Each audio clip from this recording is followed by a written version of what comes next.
बिस्मिल्लाहिर्रहमानिर्रहीम। अस्सलाम वालेकुम। कैसे हैं आप सब लोग? उम्मीद है कि आप सब लोग खैरियत से होंगे। अल्लाह पाक आपके रिज़्क़ में और आपके घरों में ढेर सारी बरकत डाले और जो भी मुश्किलात और हाजात हैं नबी पाक सल्लल्लाहु अलैहि वसल्लम के वसीले से जल्द अज जल्द दूर हो जाएं और हमारे फ़लस्तीनी बहन भाइयों पर जो मुश्किल वक्त आया हुआ है वो भी जल्द अज जल्द टल जाए। मैं अपने चैनल सिस्टर्स डैड कुक पे आप सबको वेलकम करती हूँ। अगर अभी तक आपने मेरे चैनल को सब्सक्राइब नहीं किया तो जल्दी जल्दी से पहले सब्सक्राइब कर लें। मुझे उम्मीद है कि आप लोगों ने अब तक मेरे चैनल को सब्सक्राइब कर लिया होगा। आज मैं आप लोगों के लिए एक बहुत ही ज़बरदस्त सी रेसिपी लेकर आई हूँ जिसकी फरमाइश मुझे काफ़ी टाइम से आ रही थी, तो मैंने सोचा कि मैं आज आप लोगों की ये फरमाइश पूरी कर दूँ। आलू पालक और मटन पालक तो हम लोग हमेशा से ही खाते हैं, तो मैंने सोचा कि मैं आज आप लोगों के लिए एक बहुत ही सिंपल मेथड से पालक कोफ्ते तैयार करना सिखाऊं ताकि आप लोग ये नई सी रेसिपी ट्राई करें। यूट्यूब पर आप लोगों को ये रेसिपी तो मिल जाएगी पर इतने सिंपल मेथड से आप लोगों को बिल्कुल भी नहीं मिलेगी और साथ साथ हम इसमें देंगे थोड़ा सा देसी टच जो इसको जो है ना चार चांद लगा देगा। तो चलिए चलते हैं और स्टार्ट करते हैं। बिस्मिल्लाहिर्रहमानिर्रहीम। सबसे पहले मैंने यहाँ पर एक कढ़ाई के अंदर पानी लिया है जिसके अंदर अब जो है ना मैं सॉल्ट ऐड कर दूँगी और उसके बाद जो है ना अच्छे तरीके से हल्के हल्के से बबल्स आने दूँगी। साथ साथ मैंने लिया था 1.5 किलो पालक, उसको अच्छे तरीके से साफ़ कर लिया था, डस्ट रिमूव करने के लिए उसको अच्छे तरीके से धो लिया था और अब जो है ना मैंने वो पानी के अंदर ऐड कर दिया है, आप लोग देख सकते हैं। अब जो है ना अच्छे तरीके से हम इसको थोड़ा सा डैप करेंगे ताकि जो है ना पानी जो है ये सारी जगह पर इक्वली डिस्ट्रीब्यूट हो जाए। उसके बाद थोड़ी देर के लिए हम इसको अच्छे तरीके से बॉयल होने देंगे और अच्छे से बबल्स बन लेने देंगे, फिर मैं आपको जब तक हमारा पालक अच्छे तरीके से बॉयल हो रहा है मैंने यहाँ पर 2 मीडियम साइज़ प्याज लिए हैं, उनको जो है अच्छे तरीके से कुक कर लूँगी जब तक वो गोल्डन ब्राउन नहीं हो जाते हैं। 4 टेबलस्पून यहाँ पर मैंने ऑयल लिया है जिसके अंदर अच्छे तरीके से इनको मैं सौटे कर लूँगी और ज़बरदस्त सा मसाला हम लोग तैयार करेंगे। जितना अच्छा मसाला तैयार होगा और जितनी अच्छी मसाले की भुनाई होगी ना उतना ही मज़ेदार जो है ना हमारा ये पालक कोफ्ते तैयार होंगे।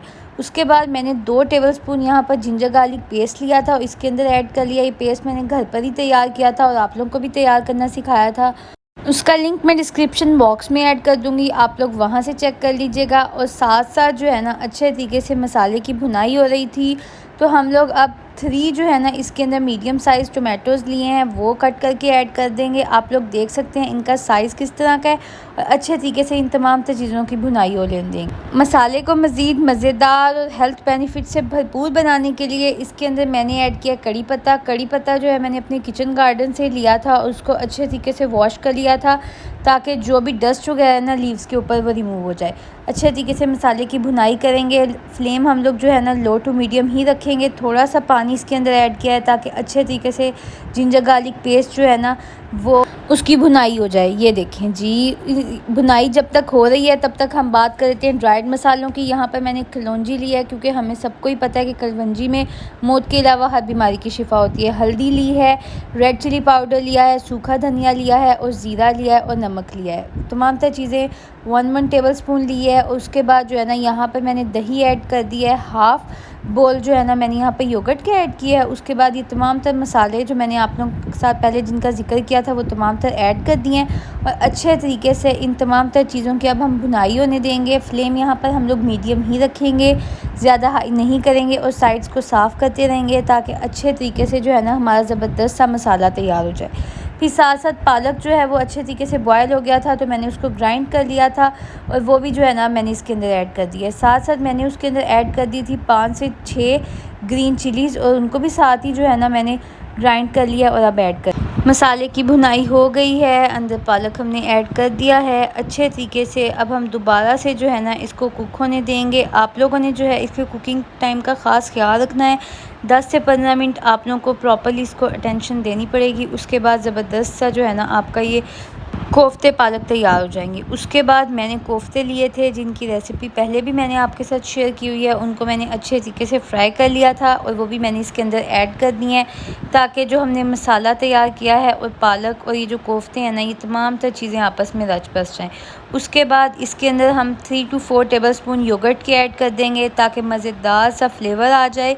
ये हम लोग एक बहुत ही देसी से स्टाइल से पालक कोफ्ते तैयार कर रहे हैं तो आप लोगों ने जो है ना इन तमाम तर इंग्रेडिएंट्स का ख़ास ख्याल रखना है। कोई भी कमी या ज़्यादती नहीं करनी है, तभी जो है ना ज़बरदस्त सी रेसिपी आप लोगों की तैयार होगी। उसके बाद हम थोड़ी देर के लिए इसको यूँ कवर करके रख देंगे। 5 मिनट्स के बाद मैंने इसको चेक किया तो आप लोग देख सकते हैं कितना ज़बरदस्त सा जो है ना इसका फ्लेवर भी आ रहा था और साथ साथ उतनी मज़े की भीनी भीनी सी खुशबू भी आ रही थी। मेरे घर के किचन से तो बहुत ही ज़बरदस्त खुशबू आ रही थी। आप लोग भी इस रेसिपी को अगर मेरे स्टाइल से ट्राई करेंगे ना तो इंशाल्लाह आप लोगों को भी अपने घर वालों से ढेर सारी तारीफ़ें ज़रूर मिलेंगी, तो इसलिए आप ज़रूर ट्राई कीजिएगा। तो चलिए अब ज़बरदस्त सा तड़का तैयार कर लेते हैं, जिसके लिए मैंने यहाँ पर लिया है ऑयल और उसके अंदर जिंजर गार्लिक ऐड कर लिया है, जिसको मैंने क्रश कर लिया था। और अब हम अच्छे तरीके से उसको सौटे होने देंगे। जब सटल से बबल्स आने लग जाएंगे, अब आप लोग देख सकते हैं कितने ज़बरदस्त से जो है ना बबल्स आने लग गए हैं, उतने अच्छे तरीके से जो है ना अब ये कुक हो रहा है। तो अब जो है ना हम इसके अंदर ऐड कर देंगे काला ज़ीरा, जिससे बहुत ही ज़्यादा ज़बरदस्त से हमें हेल्थ बेनिफिट्स भी मिलते हैं और साथ साथ खुशबू भी आती है। उसके बाद जी इसके अंदर हमने ये गोल मिर्ची रेड कलर वाली ऐड कर दी हैं और इनको अच्छे तरीके से जो है ना अब हम कुक होने देंगे। थोड़ी सी देर 2 से 3 मिनट हम इनको इस तरह से कुक होने देंगे। उसके बाद जो है ना हम इसके ऊपर ऐड कर देंगे। ये देखें जी बहुत ही ज़्यादा ज़बरदस्त सी खुशबू भी आने लग गई थी और साथ साथ इंशाल्लाह अल्लाह पाक खाने में बरकत डाले, घर वालों को ढेर सारे हेल्थ बेनिफिट्स भी ज़रूर मिलेंगे। उम्मीद है कि आप लोगों को मेरी ये रेसिपी बहुत पसंद आई होगी। जब आप लोग मुझसे अपनी फरमाइशें करते हैं ना तो मुझे मज़ीद तक़वियत मिलती है कि मैं मज़ीद मज़े की रेसिपीज़ आप लोगों के साथ शेयर करूं और आप लोगों की ढेर सारी दुआएं ज़रूर लूं। मेरे चैनल सिस्टर्स डैड कुक को ज़रूर सब्सक्राइब कीजिएगा, अपने फैमिली फ्रेंड्स के साथ सबके साथ ज़रूर शेयर कीजिएगा और मज़े की रेसिपीज़ के लिंक मैं डिस्क्रिप्शन में ऐड कर दूँगी, आप लोग वहाँ से चेक कर लीजिएगा। और मज़ीद मज़े की रेसिपीज़ के लिए आपको मेरा चैनल विज़िट करना पड़ेगा। कोफ्तों की रेसिपी भी मैं डिस्क्रिप्शन में ऐड कर दूँगी। ये कोफ्ते बहुत ही ज़्यादा ज़बरदस्त तैयार होते हैं और फ्रीज़ करने के बावजूद भी ये ना तो टूटते हैं और ना ही इनका फ्लेवर और कलर जो है ना वो ख़राब होता है। तो इसलिए आप लोग ज़रूर ट्राई कीजिएगा और साथ साथ आप लोग मुझे बताइएगा कि अब कौन सा वीक शुरू किया जाए। क्या आप लोग चाहते हैं कि अब बेकिंग वीक शुरू किया जाए? तो मैं आप लोगों की फरमाइशों के अकॉर्डिंग ही ना बेकिंग वीक स्टार्ट करूँगी। तब तक के लिए मुझे और मेरी फैमिली को दुआ में याद रखिएगा। अल्लाह हाफिज़।